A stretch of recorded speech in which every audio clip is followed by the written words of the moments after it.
Hi everyone, welcome back to my another new video. চলো আজকে নয়নতারা নতুন রং তৈরি করি। প্রথমেই কিন্তু আমি পিঙ্ক আর রেড রংটা নিয়ে নিচ্ছি, তো মাঝখানে ঘষা দিয়ে দিচ্ছি। আর তোমরা যারা আমাকে এখনো সাবস্ক্রাইব সাবস্ক্রাইব করে দিও প্লিজ। আর জানো তো আমি এরকম করে দুটো রং তৈরি করতে পেরেছিলাম। তোমরা কি কেউ এরকম রং তৈরি করতে পেরেছো? আর তারপরে দেখো পিঙ্ক কালারের মাঝখানটা আমি চিড়ে নিলাম।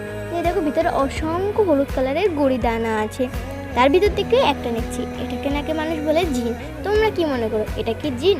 যদি জিন হয় আমাকে একটু কমেন্টে বলে যেহেতু।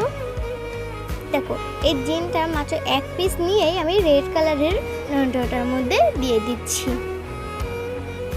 এর ভিতরে ঢোকানোর পর বলে এটা বীজ হলে নতুন রং তৈরি হবে। তোমরা কি মনে করো নতুন রং কি তৈরি হবে?